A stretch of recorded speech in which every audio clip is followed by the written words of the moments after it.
Hello everyone, welcome to the channel. आज जो है हम ये वीडियो में फाइनल अकाउंट का पार्ट 4 यानी कि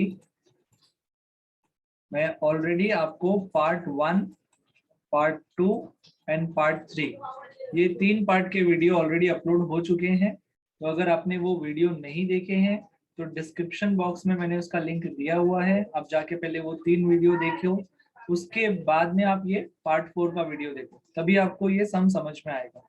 आज जो है इस वीडियो में फाइनल अकाउंट का मैं प्रैक्टिकल सम सॉल्व कराने वाला हूँ और बाकी के जो पार्ट 1, 2 और 3 थे उसमें मैंने बेसिक्स एक्सप्लेन किए, लाइक फाइनल अकाउंट क्या होता है, फाइनल अकाउंट में जो ट्रेडिंग अकाउंट है, प्रॉफिट एंड लॉस अकाउंट है, पार्टनर्स कैपिटल है और बैलेंस शीट स्टेटमेंट, इन सबको एक्सप्लेन किया है और उसके एडजस्टमेंट भी मैंने एक्सप्लेन किए थे। ठीक है, तो आज जो है पार्ट 4 में मैं सम सॉल्व कराने वाला हूँ, तो बहुत ही इंटरेस्टिंग होने वाला है ये वीडियो, सो ध्यान से देखिएगा। तो क्वेश्चन में क्या दिया है, from the following trial balance and adjustment. तो देख सकते हैं आपको क्वेश्चन में दो चीजें दी हुई होगी, ट्रायल बैलेंस दिया होगा और एडजस्टमेंट दिया होगा, ये दो चीजें दी हुई होगी। ठीक है, और आपको प्रिपेयर क्या करना है, आपको प्रिपेयर करना है ट्रेडिंग अकाउंट और ये है प्रॉफिट एंड लॉस। ठीक है, मैंने दोनों को साथ में बनाया है, trading and profit and loss account. आप दोनों सेपरेट भी बना सकते हैं।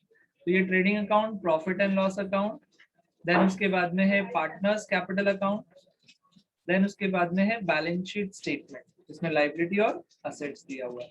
ठीक है, तो ऐसे करके ये चार चीजें हमें प्रिपेयर करनी है। ठीक है, with the help of these two things. कौन सी दो चीजें, ट्रायल बैलेंस और एडजस्टमेंट की मदद से हमें ये चार फॉर्मेट बनाने हैं। ठीक है, यहाँ पे डेट क्या दिया है ट्रायल बैलेंस का, एज ऑन 31 मार्च 2019, तो वही डेट हमें यहाँ पर लिखना है। जैसे ये बैलेंस शीट का डेट देख सकते हैं 31 मार्च 2019, यहाँ पर भी सेम डेट लिखना है और आपको यहाँ पे टॉप पे trading and profit and loss account for the year ended 31 मार्च 2019 लिखना है। ठीक है, अब स्टार्ट करते हैं। इस सम को सॉल्व करने के लिए मैंने एक इजी ट्रिक बताया हुआ है। ठीक है, इस सम को सॉल्व करने के लिए आपको 4 स्टेप फॉलो करने होंगे। कितने स्टेप? 4 स्टेप फॉलो करने होंगे। ठीक है, ये कहीं पे ऐसा स्टेप लिखा नहीं हुआ है, ये मैंने इजी वे में बनाया है बच्चों को इजीली सॉल्व करने के लिए, ताकि वो अच्छे से सम सॉल्व कर सकें विदाउट एनी लाइक डिस्टर्बेंस और इंटरफेरेंस। ठीक है, सो फर्स्ट स्टेप है पोस्टिंग। पहला स्टेप क्या है? पोस्टिंग। मतलब कि सबसे पहले आपको क्या करना है? पोस्टिंग करना है। मैं यहाँ पे पहले स्टेप लिख देता हूँ, फिर 1 बाय 1 एक्सप्लेन करता हूँ। सेकेंड स्टेप है एडजस्टमेंट, थर्ड स्टेप है चेक एंड फोर्थ स्टेप है क्लोज। मतलब कि सबसे पहले आपको पोस्टिंग करना है। पोस्टिंग का मतलब क्या होता है, ये ट्रायल बैलेंस में जितनी भी चीजें दी हुई है, यहाँ पर ट्रायल बैलेंस में जितनी भी चीजें दी हुई है उसको आपको रिस्पेक्टिव फॉर्मेट में ट्रांसफर करना है। यहाँ पे रिस्पेक्टिव फॉर्मेट में क्या करना है? ट्रांसफर करना है, उसे कहते हैं पोस्टिंग। देन सेकेंड स्टेप क्या है? एडजस्टमेंट, यानी कि ये एडजस्टमेंट आपको सॉल्व करने हैं। कहाँ पे कितने दिए हुए हैं? 1 2 3 4 5, 5 एडजस्टमेंट दिए हुए हैं। ठीक है, देन थर्ड स्टेप क्या है? चेक। चेक का मतलब क्या होता है, जैसे कि आप यहाँ पे फॉर्मेट देखोगे तो फॉर्मेट में मैंने कितने कॉलम बनाए हैं? 2 कॉलम बनाए, फर्स्ट कॉलम और सेकेंड कॉलम। ठीक है, तो आपको क्या करना है, सारे जो अमाउंट है, ठीक है, after posting and adjustment amount कहाँ पे आने चाहिए? सेकेंड कॉलम में आने चाहिए। मतलब कि आप ऐसे समझ सकते हो कि जो फर्स्ट कॉलम है, ये वाला फर्स्ट कॉलम किसके लिए होता है? वर्किंग नोट के लिए होता है। लाइक उसमें अगर कुछ ऐड या लेस करना हो तो उसके लिए होता है।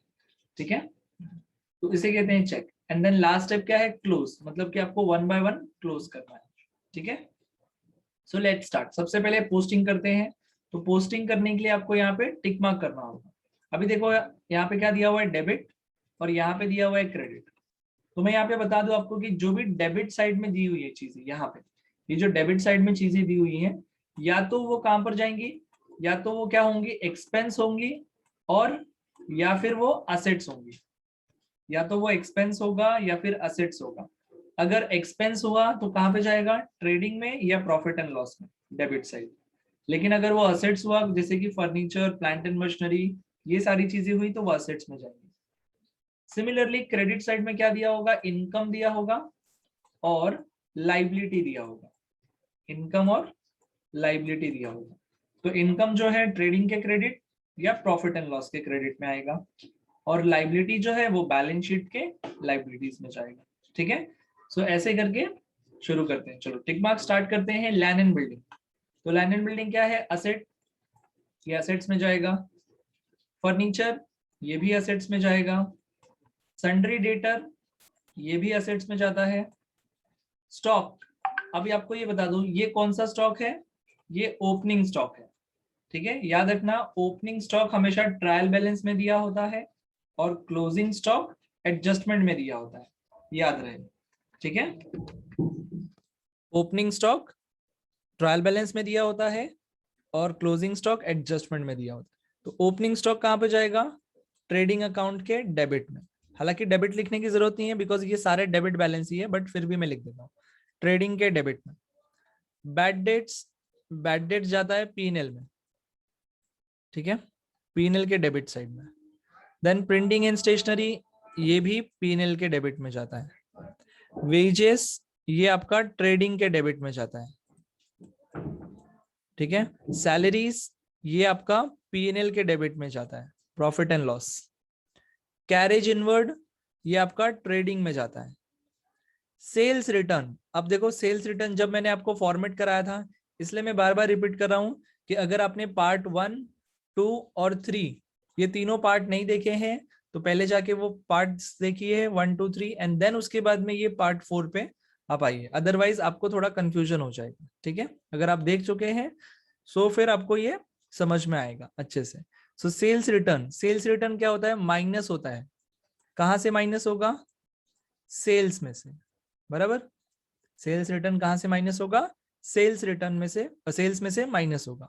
तो देखो यहाँ पे अपोजिट साइड में यहाँ पे सेल्स दिया हुआ है, मिला? यहाँ पे सेल्स दिया हुआ है। तो एक काम करो कि सेल्स में से माइनस करना है ना, तो आप इसको क्या कर दोगे? टिक कर दोगे।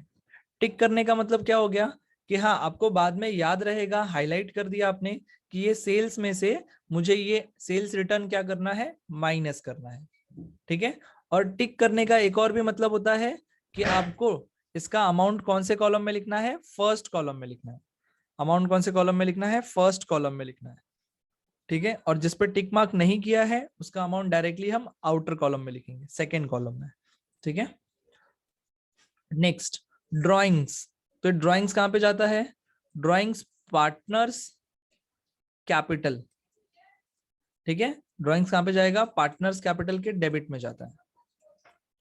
नेक्स्ट डिस्काउंट, डिस्काउंट कहां पे जाता है? Profit and loss. लेकिन यहाँ पे कुछ लिखा है आपको डिस्काउंट अलाउड या रिसीव नहीं ना, तो लेकिन ये साइन किस साइड है? डेबिट साइड, तो ये प्रॉफिट एंड लॉस के डेबिट में जाएगा। ठीक है, next advance given to Shahrukh, इसका मतलब क्या हुआ?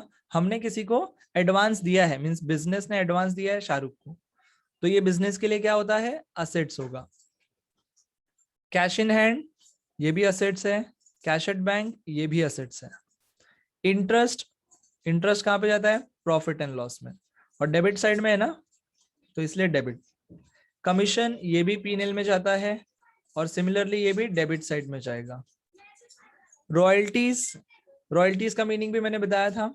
ठीक है, जब मैंने पार्ट 1 सिखाया उसमें ट्रेडिंग अकाउंट सिखाया, तो आप वहां पे देख सकते हैं। रॉयल्टीज कहां पे जाती है? ट्रेडिंग अकाउंट के डेबिट साइड में। एंड परचेस, परचेस भी ट्रेडिंग के डेबिट साइड में। सो ऐसे ही करके हमने ये पूरा डेबिट साइड एक्सप्लेन कर दिया। आई होप समझ में आया होगा सभी को। जैसे कि यहाँ पे हेडिंग पे लिखा हुआ है कि ये सारी चीजें एक्सपेंस और असेट्स है, तो देखो यहाँ पे सब एक्सपेंस और असेट्स की चीजें ही आई हैं। अब आ जाते हैं क्रेडिट साइड।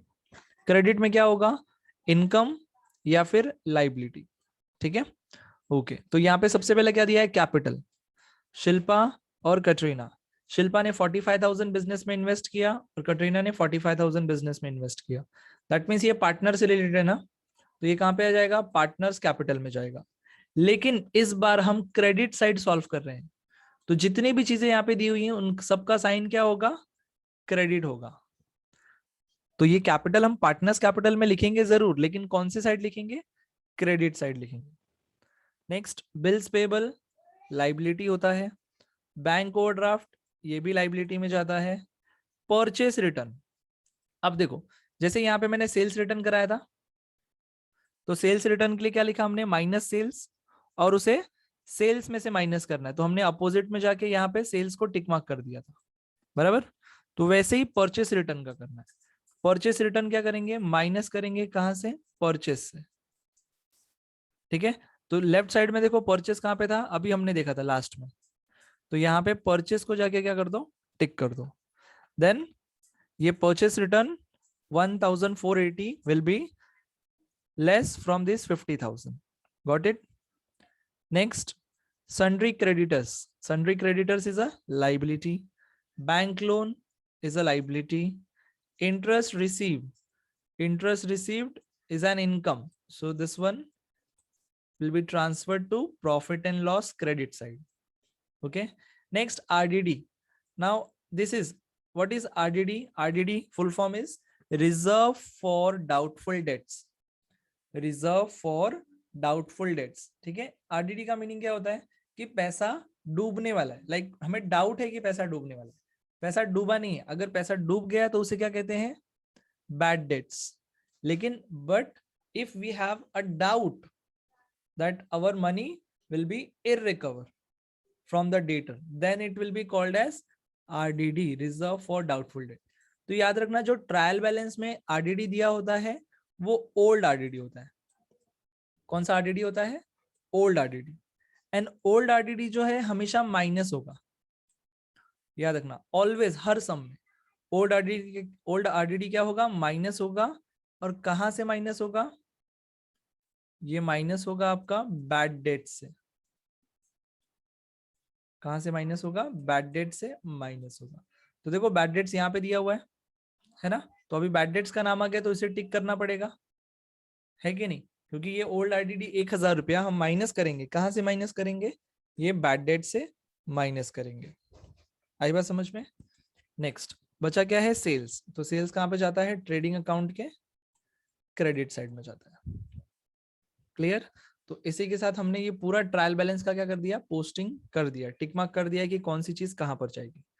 अब आ जाते हैं एडजस्टमेंट पे, ठीक है। अब इसमें एक बात आपको ध्यान रखनी है कि जितनी भी चीजें हमने ट्रायल बैलेंस में देखी, ये तो ट्रायल बैलेंस के कितने इफेक्ट होते हैं, एक इफेक्ट होते हैं। ट्रायल बैलेंस के कितने इफेक्ट होते हैं, एक इफेक्ट।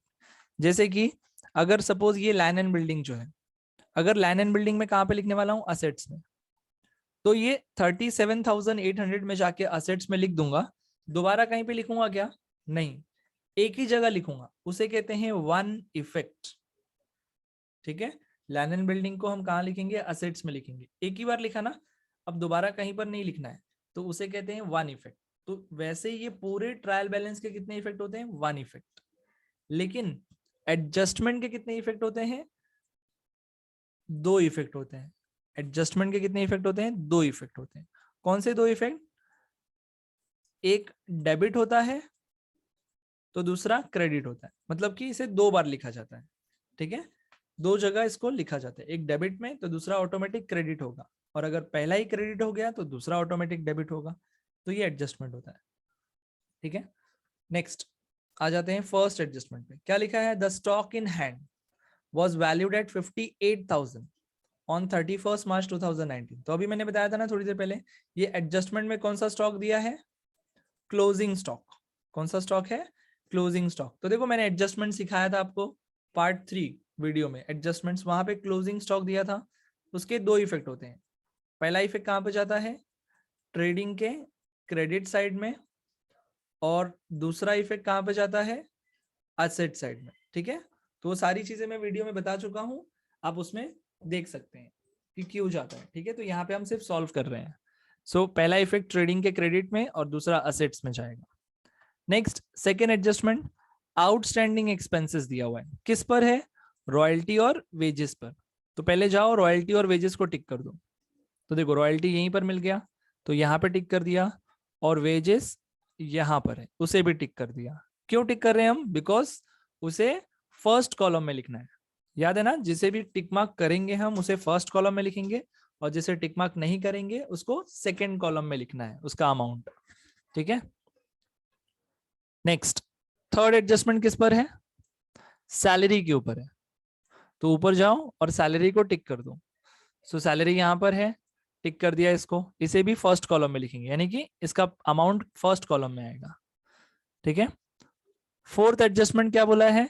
अच्छा, फोर्थ एडजस्टमेंट जो है ये इंपॉर्टेंट एडजस्टमेंट है, बच्चे इसमें बहुत ज्यादा कंफ्यूज होते हैं, लेकिन डोंट वरी, इसको मैं बहुत ही आसान तरीके से बताऊंगा सॉल्यूशन के टाइम पे। बस आप ये समझो कि जब भी आपको ये एडजस्टमेंट दिया होगा, ठीक है, तो उसके लिए दो चीजों को टिक मार्क करना है। कौन सी दो चीजों को? एक हो गया बैड डेट्स और दूसरा हो गया डेटर्स। ठीक है, जब भी ये एडजस्टमेंट दिया हो तब कितनी चीजों को टिक करना है? दो चीजों को, बैड डेट्स और डेटर्स। तो देखो एक बार पढ़ लेते हैं क्या लिखा है। Create a provision for bad debt ₹1000 and reserve for doubtful date, मतलब कि आरडीडी, मतलब कि आरडीडी 3% ऑन सन्ड्री डेटर। ठीक है, तो पहले ये दो चीजों को टिक कर देते हैं। कहां पर है सन्ड्री डेटर? सन्ड्री डेटर यहां पर है और बैड डेट्स यहां पर है। ठीक है सर, बैड डेट्स तो ऑलरेडी टिक है, तो एक काम करो, एक और टिक करो ताकि आपको पता चले कि उस पर दो टिक है, तो उसके लिए नीचे स्पेस ज्यादा देना है। आई बात समझ में? उसके लिए स्पेस हम ज्यादा देंगे। ठीक है, नेक्स्ट डेप्रिसिएशन, पांचवा और last adjustment. Depreciate land and building 5% और फर्नीचर पे 10% है, तो दोनों को टिक कर देते हैं, लैंड एंड बिल्डिंग और फर्नीचर। देखो लैंड एंड बिल्डिंग और फर्नीचर दोनों को टिक कर दिया। ठीक है, टिक करने का मतलब, अभी देखो जितनी भी चीजें यहाँ पे टिक की गई है वो सभी को हमें क्या करना है? फर्स्ट कॉलम में लिखना है उसका अमाउंट, और जिसको टिक नहीं किया है उसको आउटर कॉलम में लिखना है, सेकेंड कॉलम में। ठीक है, सो मैंने सारे क्वेश्चन जो है एक्सप्लेन कर दिया है, हर एक चीज। अब सॉल्व करते हैं, तो यहाँ पे फॉर्मेट बनाया हुआ है ऑलरेडी। ठीक है, तो अभी सॉल्व करना शुरू करते हैं। इसको मैं रफ कर देता हूँ।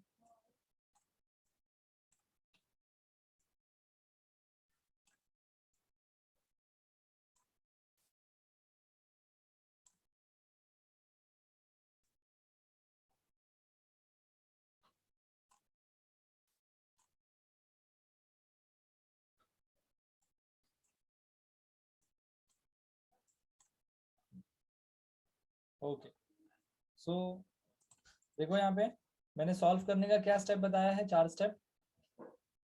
पोस्टिंग है ना, 4 स्टेप क्या बताया? पोस्टिंग। पहला स्टेप है पोस्टिंग, तो पहले पोस्टिंग करेंगे। पोस्टिंग का मतलब ये जितनी भी चीजें ट्रायल बैलेंस में दी हुई है, इसे क्या करना है? इसके रिस्पेक्टिव अकाउंट में पोस्ट करना है। क्या करना है? इसको रिस्पेक्टिव अकाउंट में पोस्ट करना है। ठीक है, चलो पोस्ट करते हैं लाइन वाइज। पहले डेबिट साइड से शुरू करते हैं, डेबिट बैलेंस से। तो देखो डेबिट बैलेंस में क्या दिया है? सबसे पहला लैंड एंड बिल्डिंग। तो लैंड एंड बिल्डिंग कहाँ पे जाएगा? असेट्स में 37,800। तो असेट्स में जाते हैं यहाँ पे, और यहाँ पे लिख देंगे लैंड एंड बिल्डिंग। ठीक है, मैं यहाँ पे थोड़ा शॉर्टकट यूज कर रहा हूँ बिकॉज माउस से लिखने में थोड़ा सा दिक्कत होती है। तो यहाँ पे मैं 37,800 लिख दे रहा हूँ। ठीक है, और यहाँ पे 2-3 लाइन छोड़ दूंगा। क्यों? क्योंकि एडजस्टमेंट है ना, प्लस माइनस करने के लिए, इसलिए जगह छोड़ देनी है। उसके बाद में फर्नीचर 17,250, तो ये भी कहाँ पर आएगा? असेट्स में।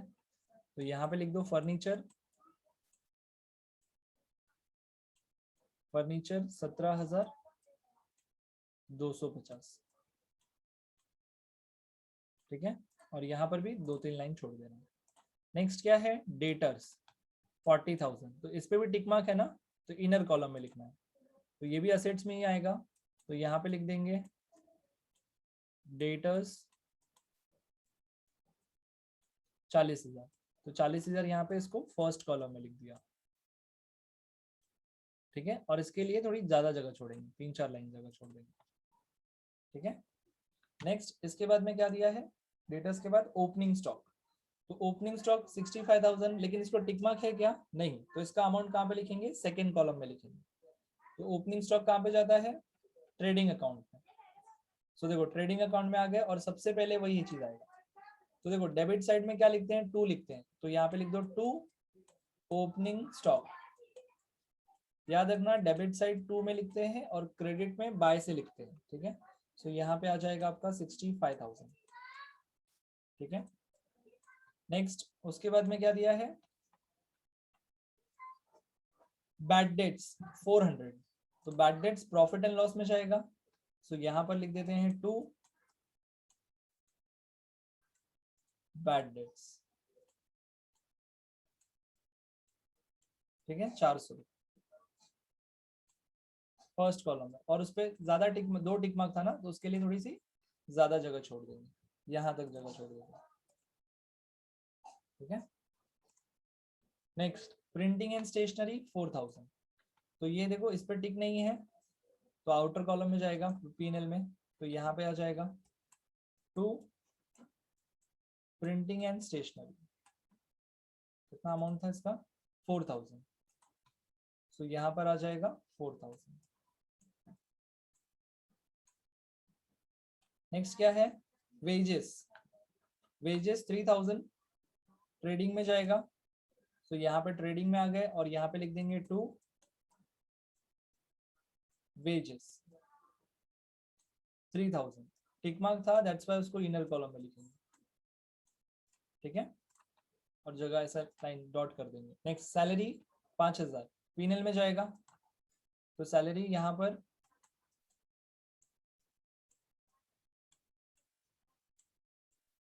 5000, टिक मार्क था ना, इसलिए उसको फर्स्ट कॉलम में लिख रहा हूँ बिकॉज उसमें एडजस्टमेंट दिया है। नेक्स्ट कैरेज इनवर्ड, ये भी ट्रेडिंग में जाएगा 4000, कैरेज इनवर्ड ट्रेडिंग में, तो यहाँ पे जाओ और यहाँ लिख दो 2 कैरेज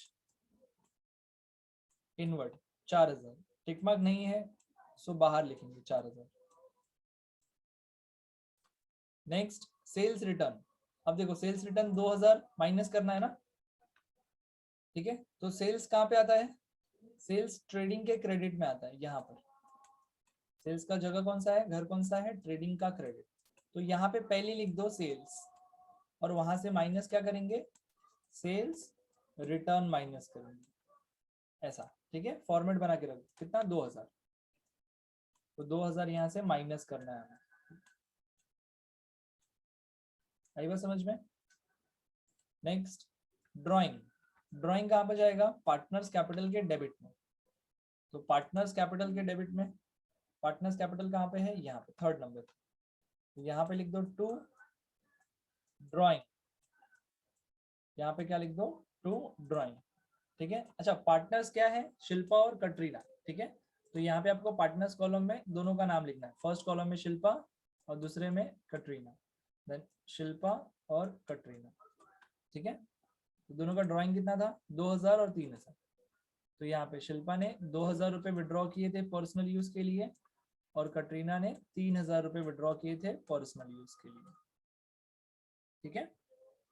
नेक्स्ट क्या दिया है, डिस्काउंट 2030, तो डिस्काउंट कहाँ पे जाता है, P&L के डेबिट में, तो यहाँ पे लिख देंगे 2 डिस्काउंट, टिक मार्क नहीं है तो बाहर लिखेंगे 2030। Next advance given to Shahrukh, ये असेट्स में जाएगा, असेट्स में जाके लिख देंगे, असेट्स यहाँ पर है एंड राइट हियर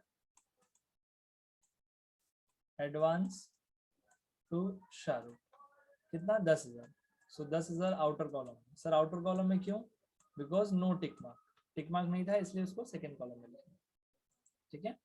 ओके, अगर आपको कुछ समझ में नहीं आ रहा होगा, कुछ डाउट होगा तो वीडियो को फिर से रिवाइंड करके देख सकते हैं, ठीक है।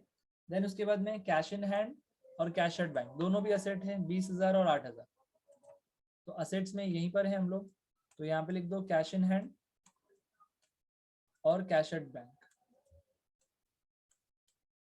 कितना है अमाउंट 20,000 और 8,000, सो 20,000 और 8,000, ठीक है। देन उसके बाद में क्या दिया है, इंटरेस्ट 1,000, तो ये P&L में जाएगा, सो P&L में जाते हैं प्रॉफिट एंड लॉस में, यहाँ टू इंटरेस्ट 1,000, टिक मार्क नहीं था सो बाहर लिखेंगे। नेक्स्ट उसके बाद में क्या दिया है, कमीशन 2,000, ये भी प्रॉफिट एंड लॉस में जाएगा, तो यहीं पे लिखो 2 कमीशन 2000। फिर उसके बाद में क्या दिया है, रॉयल्टी 2000। तो रॉयल्टी कहाँ पे जाता है, ट्रेडिंग में। तो यहाँ पे ट्रेडिंग में यहाँ पे लिख दो टू रॉयल्टी, ठीक है 2000, लेकिन टिक मार्क है इसलिए उसको इनर कॉलम में लिखेंगे, ठीक है। लास्ट में क्या दिया है, परचेस 50,000, तो ये भी यहाँ पे जाएगा। तो परचेस हमेशा ओपनिंग स्टॉक के बाद लिखते हैं, ठीक है। तो टू परचेस 50,000 टिक मार्क है, सो उसको इनर कॉलम में लिखेंगे, ठीक है। और ये जो जगह छोड़, समझ में आई बात, ठीक है। तो देखो डेबिट साइड हमारा ये पूरा हो गया पोस्टिंग, ये डेबिट साइड हमारा पूरा पोस्टिंग हो गया। अब क्या करेंगे, क्रेडिट साइड। तो क्रेडिट साइड शुरू करते हैं। तो देखो क्रेडिट में सबसे पहले क्या दिया है, कैपिटल। ये कहाँ पे जाएगा, पार्टनर्स कैपिटल के क्रेडिट में, 45 दोनों का। यहाँ पे जाते हैं, पार्टनर्स कैपिटल यहाँ पर है और पार्टनर्स कैपिटल के क्रेडिट में।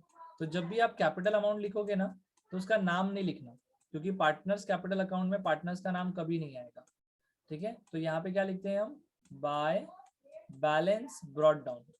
जब भी आप ओपनिंग बैलेंस लिखो तो ऑलवेज वर्ड कौन सा यूज करना, ब्रॉट डाउन। और यहाँ पे दोनों का अमाउंट, शिल्पा का कितना अमाउंट था 45 और कटरीना का भी 45, तो दोनों यहाँ पे 45 दिया, ठीक है। अब उसके बाद में क्या दिया है, बिल्स पेबल लाइबिलिटी 17,500। तो लाइबिलिटी में जाते हैं और यहाँ पे लिख देंगे बिल्स पेबल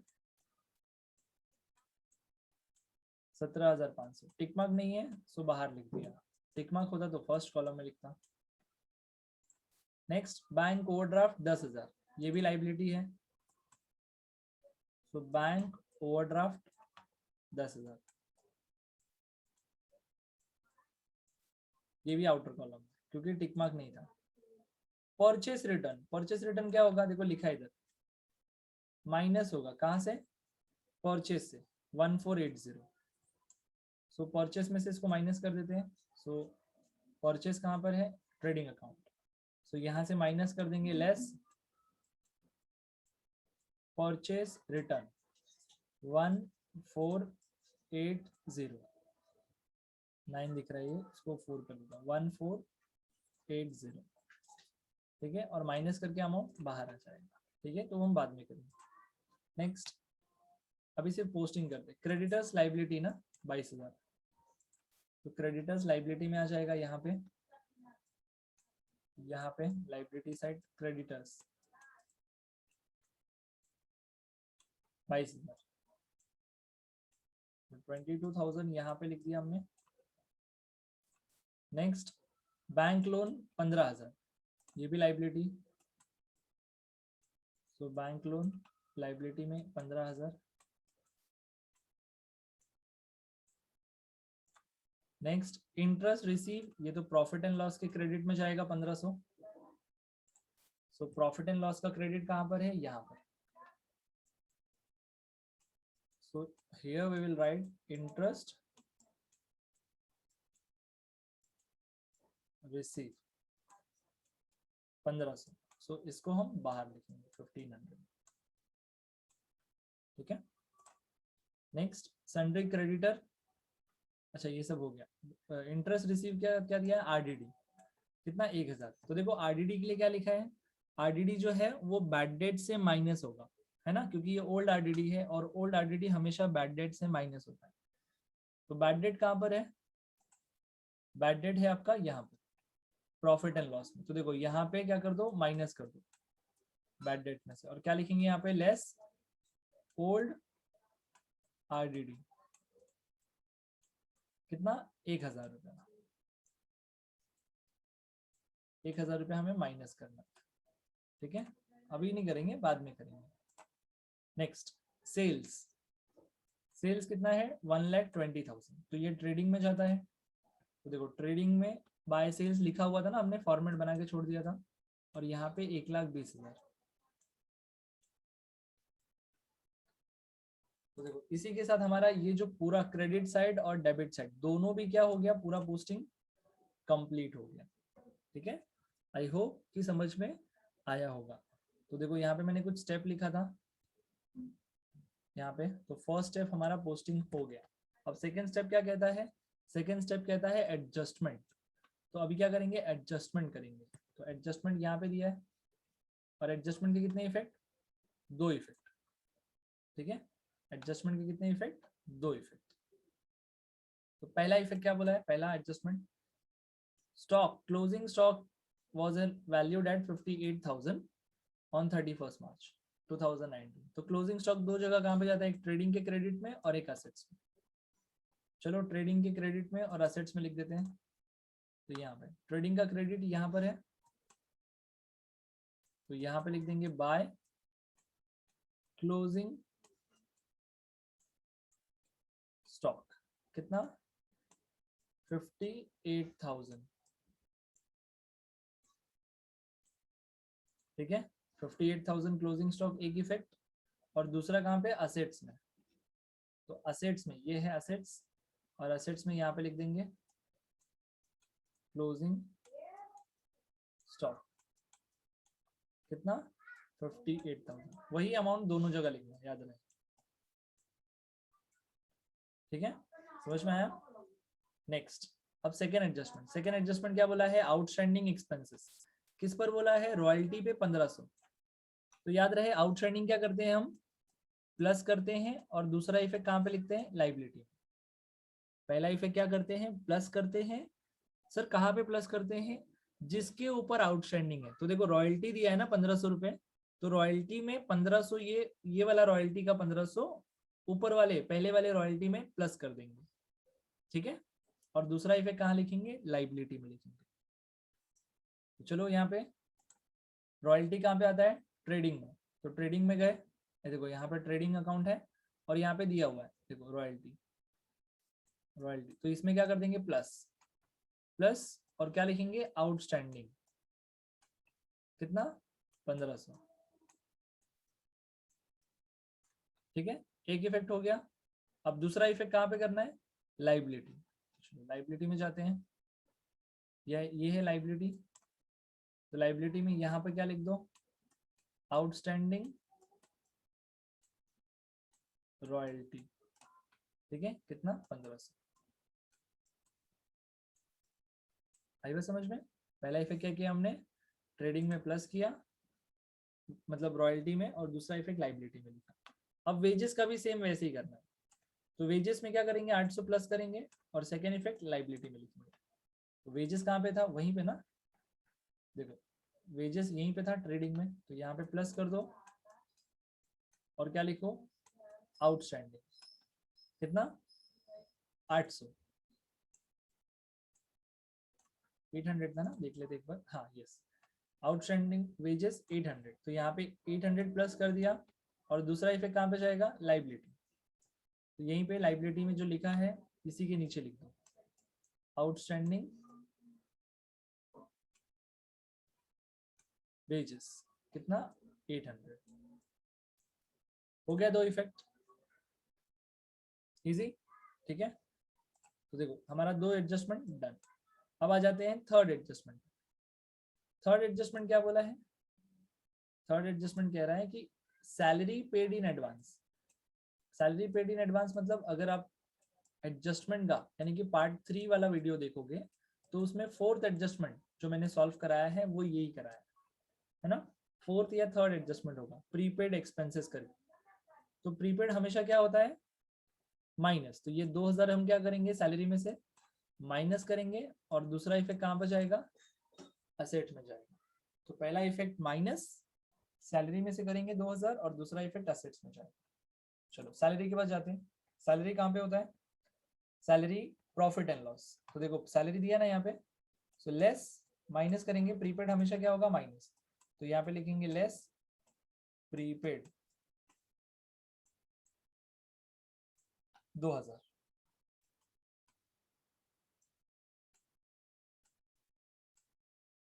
ठीक है, 2000 यहाँ पे कर दिया, और दूसरा इफेक्ट असेट्स में।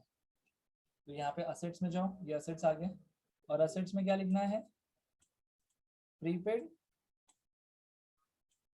सैलरी कितना 2000। याद रहे जो एडजस्टमेंट में अमाउंट होगा वही अमाउंट दोनों जगह लिखना है, ठीक है। जो एडजस्टमेंट में जैसे 2000 दिया था तो 2000 हमने क्या किया वहां से माइनस किया और दूसरा इफेक्ट असेट्स में लिखा, ठीक है। थर्ड एडजस्टमेंट हो गया। अब फोर्थ एडजस्टमेंट इंपॉर्टेंट, क्या बोला है fourth adjustment, create a provision of bad debt. मतलब बैड डेट कितना बोला है 1000 और आरडीडी बोला है 3%। किसके ऊपर, डेटर के ऊपर, ठीक है। तो सबसे इसका इजी तरीका ये समझो, पहली बात तो ये मैं बता दूं कि ये दोनों भी, ये 1000 और ये 3%, ये दोनों भी क्या करना है, माइनस करना है। दोनों भी क्या करना है, माइनस करना है। दोनों भी क्या करना है, माइनस करना है। वापस रिपीट कर रहा हूं, दोनों भी क्या करना है, माइनस करना है, ठीक है। कहां से माइनस करना है, देखो अभी मैं हाईलाइट कर रहा हूं ना, दोनों को माइनस करना है सबसे पहले डेटर में से। दोनों को कहां से माइनस करना है, डेटर से पहले माइनस करना है, ठीक है। देखो अभी थोड़ा क्लीन हो गया। सो दोनों को डेटर से माइनस करना है और दोनों को माइनस करने के बाद बैड डेट्स में क्या कर देना है, प्लस कर देना। सर समझ में नहीं आया तो बताता हूँ। देखो डेटर्स कहाँ पे है हमारा, असेट्स में देखो डेटर है ना, यहाँ पे ये है डेटर। तो दोनों को यहाँ से क्या करना है, माइनस करना है, 1000 रुपया और वो 3%। और ये दोनों को क्या करना है, बैड डेट्स में प्लस करना है। तो बैड डेट्स कहाँ पे दिया है, बैड डेट्स दिया है प्रॉफिट एंड लॉस में। देखो यहाँ पे ऑलरेडी है ना बैड डेट्स, तो वो दोनों को क्या करना है यहाँ पे प्लस। तो इसी के साथ जो सबसे डिफिकल्ट वाला एडजस्टमेंट था वो सबसे क्या बन जाता है, आसान बन जाता है। 12th में बच्चों को सबसे डिफिकल्ट एडजस्टमेंट यही लगता है, बैड डेट्स और आरडीडी, जबकि सबसे आसान यही होता है। सिंपल सा लॉजिक, बैड डेट्स 1000 और रिजर्व फॉर डाउटफुल डेट 3%, ये दोनों को भी क्या करना है, हमें माइनस करना है। पहले कहाँ से माइनस करेंगे, सन्ड्री डेटर से, ठीक है। तो चलो पहले सन्ड्री डेटर से माइनस करते हैं, ठीक है। बैड डेट्स 1000, डेटर्स पे चले जाते हैं। पहले पहले डेटर्स पे यहाँ पे आ गए,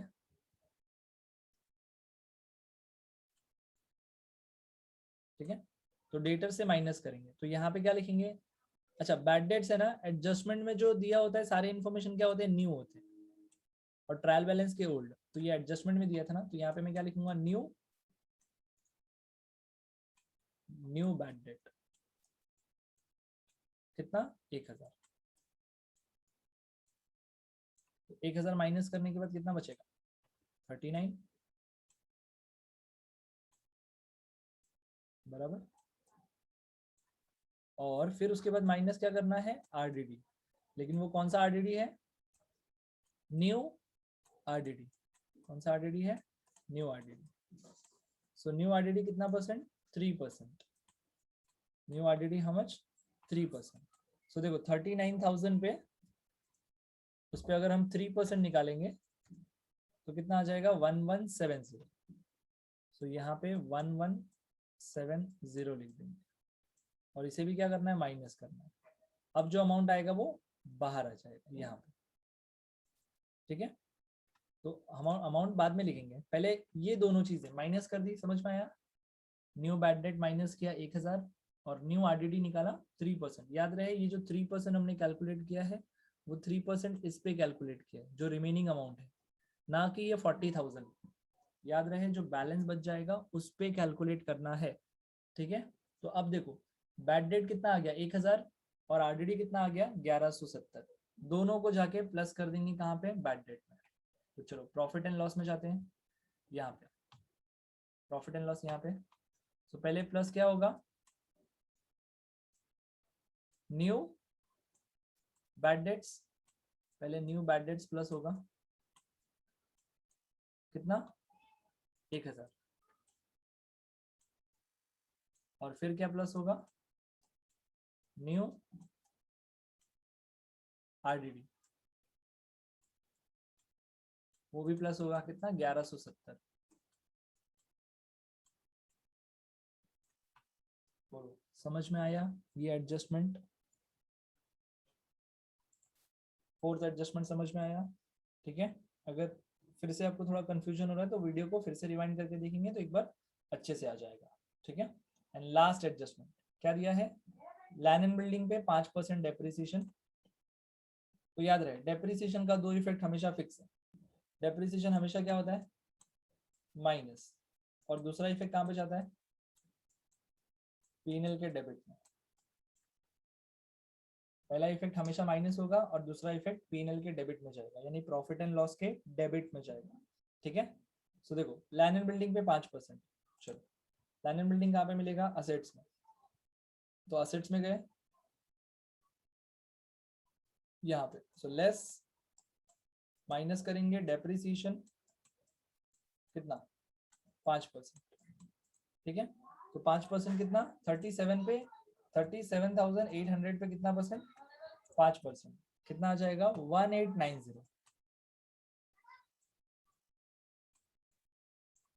ठीक है, और इसका दूसरा इफेक्ट कहाँ पे आएगा 1890 का, पीएनएल के डेबिट में। यहाँ पे पीएनएल का डेबिट यही है ना, तो 2 depreciation on land and building 1890। ठीक है, थोड़ी सी राइटिंग प्रॉपर नहीं आ रही है बट फिर भी आप समझ लो क्योंकि माउस से लिखने नहीं हो रहा है ना प्रॉपर। ठीक है, तो 1890 हमने क्या किया, असेट से माइनस किया और यहाँ पे लिख दिया। और क्या था, फर्नीचर पे 10%, तो फर्नीचर पे भी सेम लॉजिक, फर्नीचर के पास जाओ तो यहाँ से माइनस डेप्रिसिएशन कितना, 10%। तो 10% कितना आ जाएगा इस पे 1725। ठीक है, माइनस करके बाहर, लेकिन 1725 का दूसरा इफेक्ट प्रॉफिट एंड लॉस। तो चलो यहाँ पे लिखा था ना लैंड एंड बिल्डिंग का डेप्रिसिएशन, उसी के नीचे, सो टू डेप्रिसिएशन ऑन फर्नीचर कितना 1725 हो गया। ठीक है, तो देखो इसी के साथ हमारे सारे एडजस्टमेंट हो गए। ठीक है, तो अब यहाँ पे आ जाते हैं, ये वाले क्या लिखा है यहाँ पे, पहला स्टेप पोस्टिंग हो गया, दूसरा स्टेप एडजस्टमेंट ये भी हो गया। अब तीसरा स्टेप क्या है, चेक। चेक का मतलब क्या होता है, सारे अमाउंट किस में आने चाहिए, आउटर कॉलम में होनी चाहिए। ठीक है, सारे अमाउंट। तो शुरू करते हैं ट्रेडिंग अकाउंट से चेक करना। सो देखो ट्रेडिंग अकाउंट में सारे अमाउंट आउटर कॉलम में है क्या, ओपनिंग स्टॉक आउटर में है, परचेज आउटर में नहीं है, तो इसको आउटर कॉलम में लिखेंगे। कितना आएगा, 50,000 में से माइनस हो जाएगा 1480, तो बैलेंस आएगा 48,520। 3,000 और प्लस करना है, याद रहे प्लस 800, तो ये कितना हो जाएगा 3,800। ठीक है, फिर यहाँ पर बचा हुआ है रॉयल्टी। रॉयल्टी क्या करना है, 2,000 में प्लस करना है 1,500, सो कितना आ जाएगा 3,500। ठीक है, और ये क्या करना है, सेल्स रिटर्न माइनस, तो 1,20,000 माइनस 2,000, 1,18,000 बैलेंस आ जाएगा।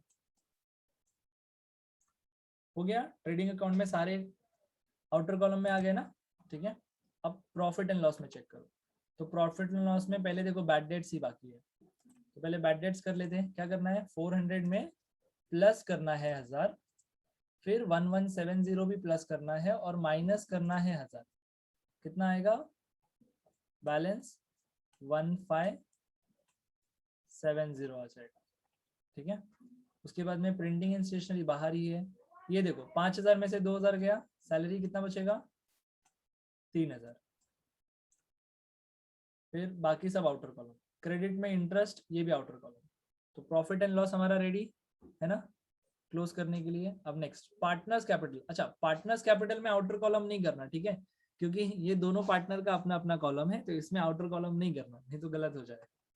एंड हाँ, बैलेंस शीट करना है, तो बैलेंस शीट में लाइबिलिटी देखो सब आउटर में ही है, असेट्स बाकी है। तो देखो असेट्स का आउटर कॉलम करेंगे, कितना है 37,800 में से माइनस कितना करना है 1890, तो कितना आ जाएगा 35,000 आ जाएगा 910,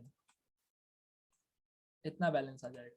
ठीक है, अब दूसरा कितना दिया है, फर्नीचर दिया है कितना 17,250, उसमें से माइनस करना है 1725, तो बैलेंस आ जाएगा 15,525।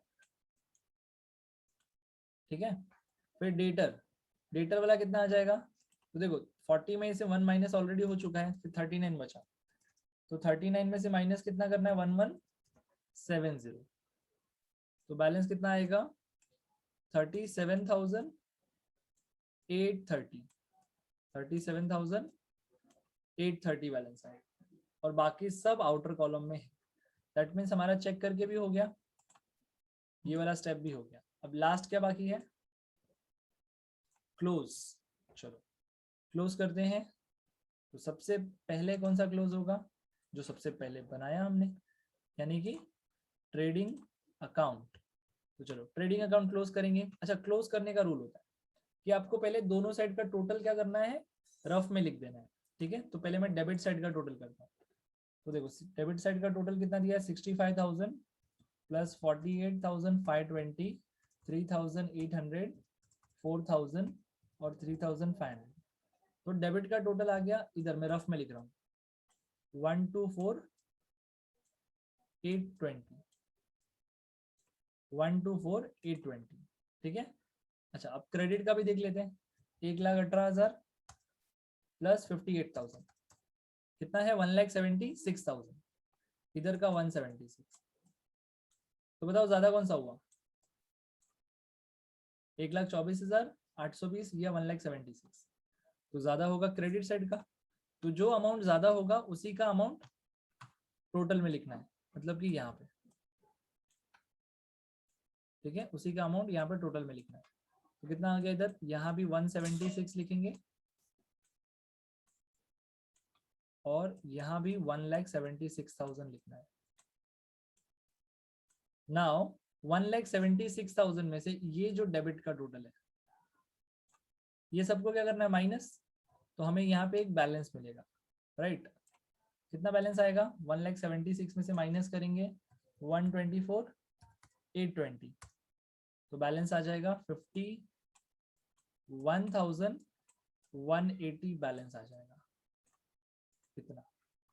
ठीक है, और अगर ट्रेडिंग के डेबिट में बैलेंस आता है ये जो 51,180, इसका नाम क्या देना है, टू ग्रॉस प्रॉफिट। क्या नाम देना है, ग्रॉस प्रॉफिट कैरिड डाउन, क्योंकि क्लोज कर रहे हैं ना, मैंने बताया था जब क्लोज करेंगे तो कैरिड डाउन, और जब ओपनिंग करेंगे तो ब्रॉड डाउन, तो फिलहाल यहाँ पे कैरिड डाउन आएगा। ठीक है, अब ये बैलेंस मिल गया। ठीक है, और ये बैलेंस यहाँ से यहाँ पर आ जाएगा, क्योंकि क्या होता है, ये कौन सा साइड है, डेबिट, हमें बैलेंस किधर मिला, डेबिट में, तो ट्रांसफर कहाँ पे होगा, क्रेडिट में होगा, मतलब कि प्रॉफिट एंड लॉस के क्रेडिट में ट्रांसफर होगा यहाँ पे। ठीक है, याद रखना, डेबिट में मिला है तो क्रेडिट में ट्रांसफर, और अगर इधर मिला होता तो डेबिट में ट्रांसफर होता, ऐसे अपोजिट। ठीक है, डेबिट का क्रेडिट, क्रेडिट का डेबिट, तो यहाँ पे क्या लिखेंगे, by gross profit brought down. ठीक है, यहाँ पे लिख दिया हमने 51,180। अब प्रॉफिट एंड लॉस को क्या करना है, क्लोज करना है, जैसे हमने किसका किया, ट्रेडिंग अकाउंट को किया। ठीक है, तो चलो इसको क्लोज करेंगे, तो यहाँ पे क्लोज कर दिया हमने। तो देखो ज्यादा कौन सा है, आई थिंक क्रेडिट का ही लग रहा है ना, तो 51,180 प्लस 1500, तो कितना आ जाएगा 52,680, तो यहाँ पे लिख दो 52,680, और यहाँ पे जिस साइड का ज्यादा होगा वही दोनों जगह 52,680। आप लोग जब सॉल्व करोगे तो आप भी टोटल करके देख लेना कहीं मैंने गलत तो नहीं किया। ठीक है, कमेंट बॉक्स में बता देना। अब डेबिट का टोटल करते हैं, तो 1570 प्लस 4,000, फिर 3,000, फिर 2,030, फिर 1000, 2000, 1890 एंड 1725, कितना है 17,215। तो आप देखो यहाँ पे 52 में से 52,680 में से क्या करेंगे, माइनस करेंगे 17,215, तो कितना आ जाएगा आपको बैलेंस मिलेगा यहाँ पे 35,465, कितना बैलेंस मिलेगा 35,465, इतना बैलेंस मिलेगा। अब ये बैलेंस का नाम क्या देना है, यहाँ पे थोड़ा ऊपर लिखेंगे और नाम देंगे नेट प्रॉफिट। क्या नाम देंगे, नेट प्रॉफिट, ठीक है। कैरी डाउन, अगेन बैलेंस मिला ना क्लोजिंग। अब ये नेट प्रॉफिट कैरी डाउन किस में डिस्ट्रीब्यूट होगा, दोनों पार्टनर, ठीक है, शिल्पा और कटरीना दोनों में बांटेंगे ये प्रॉफिट, ठीक है। लेकिन क्वेश्चन पे आते हैं, क्वेश्चन में कुछ रेशियो लिखा था, जब हमने ये पहला लाइन पढ़ा या पूरा क्वेश्चन पढ़ लिया कि प्रॉफिट और लॉस कैसे डिस्ट्रीब्यूट करना है, ठीक है। कहीं पर नहीं दिया था, जो जब कुछ नहीं दिया हुआ तो हम क्या करेंगे, इक्वल बांटेंगे, इक्वल यानी कि आधा आधा, 50%, 50%। तो देखो 35,465 का आधा कितना होगा, 17,732.5, ठीक है। लेकिन एक में क्या कर देना है, ऐड कर देना है, और एक में क्या कर देना है, पॉइंट वाला स्किप कर देना है। तो देखो मैं यहाँ पे करता हूँ 17,733 यहाँ पे आ गया, और दूसरे में क्या कर दूंगा 17,732, ठीक है। यहाँ पे देख देता हूँ मैं कि ये 1:1 रेशियो में डिस्ट्रीब्यूट हुआ है, ठीक है, तो डिस्ट्रीब्यूट हो गया। अब इसके बाद देखो, इसके बाद क्या बनाया हमने, डेबिट में मिला ना नेट प्रॉफिट, तो ये कहाँ पे ट्रांसफर होगा, ये दोनों भी डेबिट में मिला है, तो ट्रांसफर कहाँ पे होगा, क्रेडिट में, ठीक है। तो यहाँ पे लिखेंगे, यहाँ पे by net profit brought down, कितना 17,733 एंड 17,732, ठीक है। अब फिर इसे क्लोज करेंगे, किसके, पार्टनर्स कैपिटल को क्लोज करेंगे। चलो, तो आई थिंक कौन सा डेबिट वाला ज्यादा है कि क्रेडिट वाला, डेबिट में तो 2,000 3,000 ही है बस, तो क्रेडिट वाला ही ज्यादा होगा, है ना। तो टोटल करते हैं, कितना हो जाएगा 45,000 और प्लस 17,733, तो ये हो गया 62,733। तो ये से यहाँ पे लिखेंगे 62,733, ठीक है। तो बैलेंस कितना आएगा यहाँ पे, 2,000 माइनस कर दो, 62 में से 2,000 ये वाला माइनस कर दो, तो बैलेंस कितना बचेगा 60,733। क्लियर, तो ये हो गया शिल्पा का बैलेंस, और कटरीना का ये कितना है टोटल, दोनों सेम अमाउंट है, तो यहाँ पर भी आ गया 62,732, और यहाँ भी 62,732, और इसमें से 3,000 माइनस करेंगे, ये 3,000 वाला माइनस, तो कितना बचेगा 59,732 बैलेंस बचेगा। अब देखो ये दोनों जो बैलेंस बचा है, ये दोनों का नाम क्या देना है आपको, दोनों का नाम देंगे टू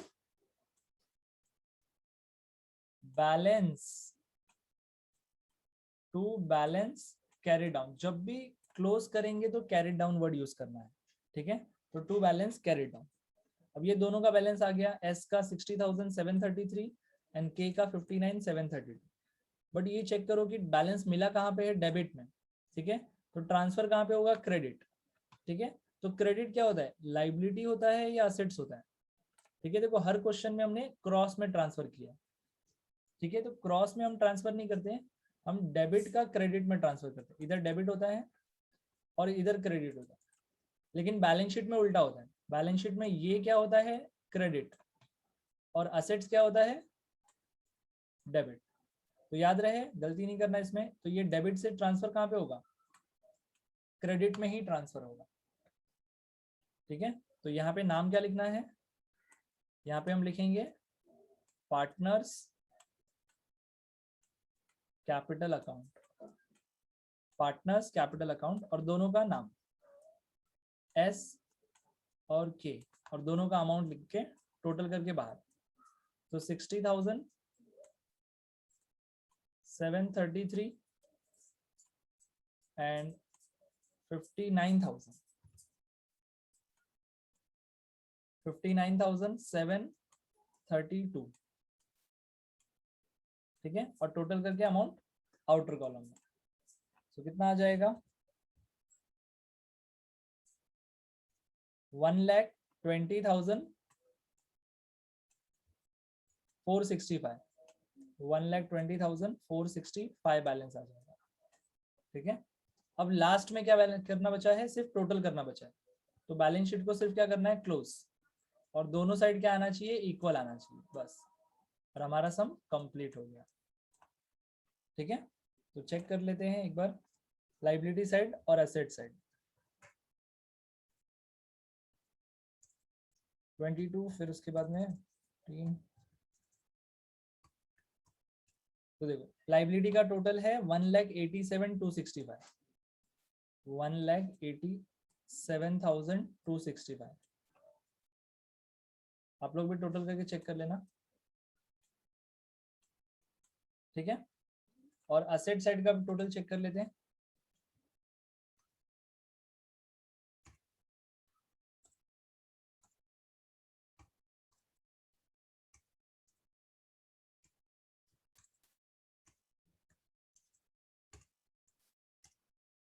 देखो असेट्स का भी उतना ही आ गया, 1,87,265। ठीक है, तो इसी के साथ हमारा सम क्या हो गया? टैली। इसी के साथ हमारा सम क्या हो गया? टैली हो गया। ठीक है, तो ये 15 मार्क्स का क्वेश्चन है। आपको फाइनल अकाउंट 15 मार्क्स के लिए आते हैं एग्जाम। ठीक है, तो अगर कुछ डाउट होता है ये वीडियो आप रिवाइंड करके देखो, अगर फिर भी कुछ डाउट होता है तो आप कमेंट बॉक्स में कमेंट करके पूछ लेना। ठीक है, और अपने फ्रेंड्स में भी ये वीडियो जरूर शेयर करना। चलो, थैंक्स फॉर टुडे।